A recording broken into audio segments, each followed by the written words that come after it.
Hi guys, welcome to my YouTube channel Mystic Roads.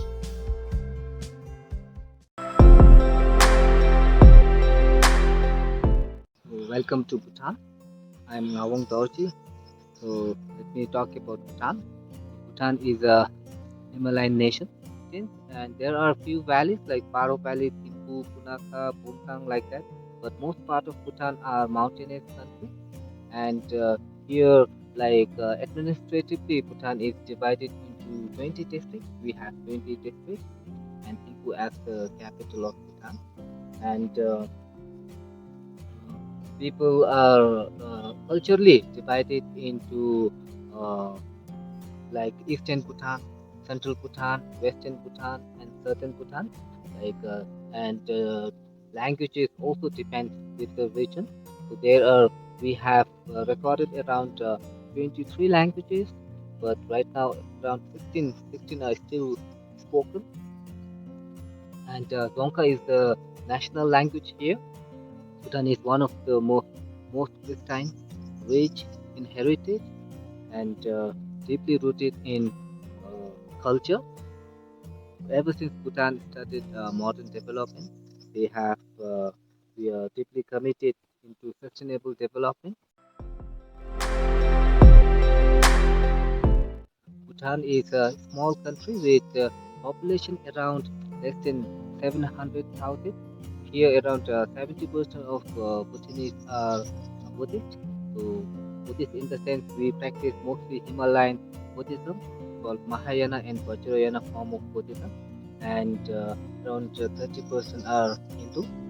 And Bhutan is around 70% of Bhutan is covered by forest, and Bhutan is more into conserving forest environment, and also uh, cultural and heritage. So let me tell about Bhutan history. Bhutan history is more recorded from 17th century. Before that, not much is recorded about Bhutan, but there are few incidents where Bhutan's history got recorded in some of the Tibetan histories. Like especially Bhutan history is associated with coming of Buddhism from Tibet to Bhutan. So one history is like in 8th century there was a Guru Padma Sambhava, which is popularly referred as Guru Rinpoche, who visited Bhutan, uh, Nepal, Tibet, and he is the first person to introduce tantric form of Buddhism in Bhutan. So through his biography, we know that he has visited Bhutan. So that is one history about Bhutan. And other than that, in seventh and that is in 8th century, and then other than that, there are so many religious masters, especially from Tibet, visited Bhutan around in 14th, 15th century, trying to spread their sect of Tibetan Buddhism into Bhutan. So after that, then in 17th century, Shabdung Ngawang Namgyal visited Bhutan and he founded Bhutan. So when he founded Bhutan in 17th century, he founded on the basis of dual system of government. So dual system of government is one for the administration ruled by a person called Desi, and one the religious side which was ruled by J. Kempo. Still today, uh, from 17th century till the monarchy came in 1907. So this system was ruled, and after monarchy came in 1970, 1907. So now the current monarchy fifth generation, and still today the political system is similar to that of the 17th century. We still have dual system of government administration, which is looked after by the democratically elected government, and monastery monastic body looked after by the Jkempo, and king as the head of the state. So the current king is the fifth king.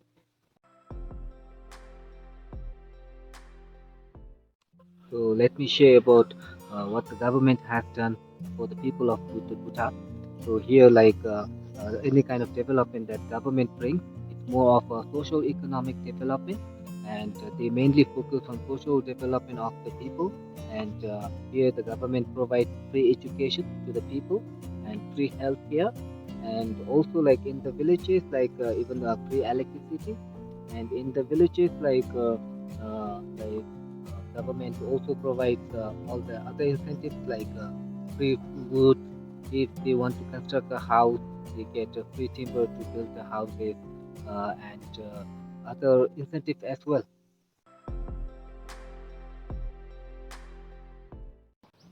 In terms of tourism here, like the travelers, so travelers can mostly explore or experience Bhutan's rich cultural and heritage, and also Bhutan, you can learn more about Himalayan Buddhism, and also like here. Other than that, you can also explore Bhutan's pristine environment, nature, and when you visit to Bhutan, you can get to see rich culture and rich monasteries and ancient temples and monasteries, uh, and study, learn about rich Himalayan Buddhism or Mahayana Buddhism.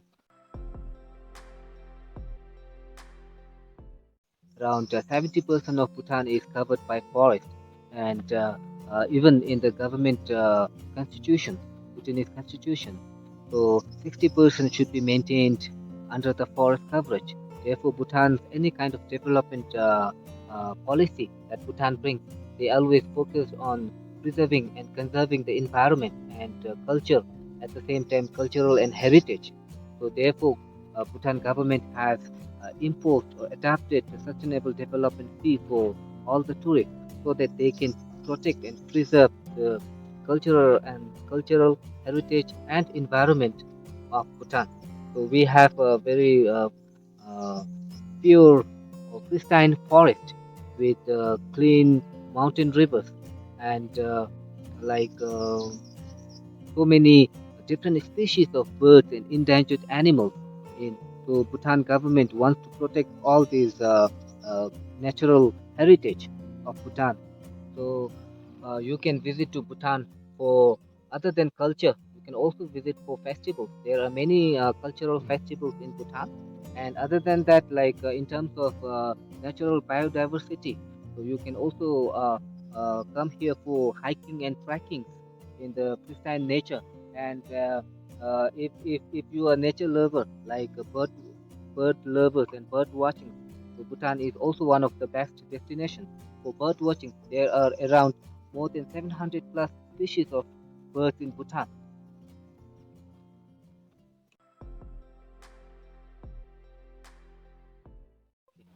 So, like, let me tell about tourism policy in Bhutan. So, the tourism policy in Bhutan is a sustainable development tourism.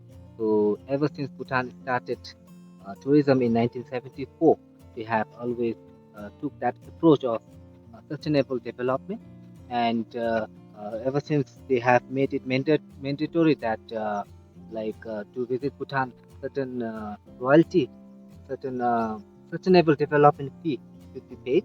And after the COVID, they have made certain changes. And now, like for foreigners, anybody, like any tourist from any country wants to visit Bhutan, they have to pay the sustainable development fee of $200 per person per day. And for Indians, like Indian travelers, since Bhutan and India has a very good relationship from the ages, and because of that good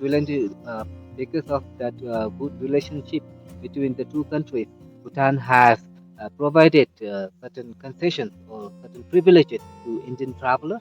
That way, like for Indian travelers, they do not need visa to travel to Bhutan, and at the same time, the sustainable development fee for the Indian travelers is 1,200 niltam or 1,200 rupees per person per day. So all the sustainable development fees goes into providing free healthcare, free education, and free electricity to the Bhutanese people.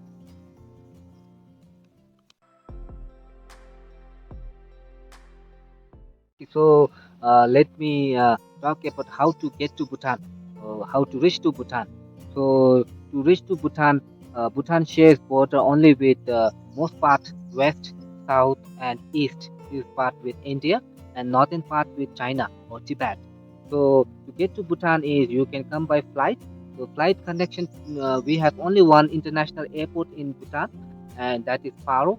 So you can connect to Paro. You can fly to Paro from countries like India, Bangladesh, uh, Thailand, and Singapore and Nepal. From Nepal, you can fly from Kathmandu. From India, you can fly from cities like New Delhi, Kolkata, and Bagdora also. And from Thailand, you can fly from Bangkok and Singapore from Singapore and also from Dhaka. So for Indian travelers, like you can fly to Kolkata, Delhi, or Bagdogra, and then to Paro, and that is by flight.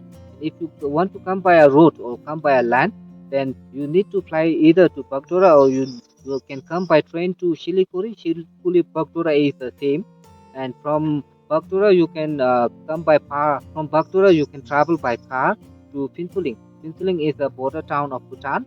The cheapest way to travel from Siliguri or Bagdogra to Phinsuling is you can come by a train to Hashimara. From Siliguri to Hashimara, then from Hashimara to Phinsuling, which is 30-minute drive or 30-minute ride from Hashimara to Phinsuling. So that is the cheapest route you can travel.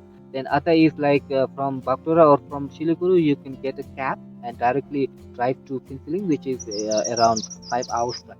So from Bagdogra to Phinsiling is around approximately 5 hours drive. So there we will pick you up from Phinsiling, and after the immigration process, then we can drive to Thimphu. So that is how you can get to Bhutan.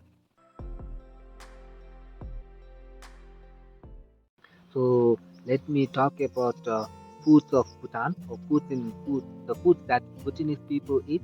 So mostly the Bhutanese people are mountainous people, and in the past, since most of them are farmers, they need a high energy, high protein food. So here uh, the main diet for Bhutanese people is rice. So we eat mainly rice, and with rice we eat vegetables like the vegetables or the main dish we eat is like chili cheese, ematati, kewatati, like that. Any kind of a dish like we use chili and cheese, so we call it ematati, kewatati, like that. And in terms of non-veg, most Bhutanese prefer dried beef, dried pork, like that. And day-to-day life, most of the Bhutanese people we eat vegetarian. Occasionally, during special occasions, New Year, festivals like that, then we prepare a special non-veg, which are mostly comprised of pork, and dried beef. So regarding food, like in Bhutan, we get uh, tourists from all over country, all over the world. Therefore, like we have in terms of like food, other than Bhutanese traditional food, we can also get continental catering to foreign tourists. And for Indian tourists or Indian travelers, we have restaurants catering both non-veg and vegetarian restaurants, everything. In terms of food, so we don't have much problem in food. You will get all kinds of food like vegetarian, non-vegetarian, Indian style dish, everything.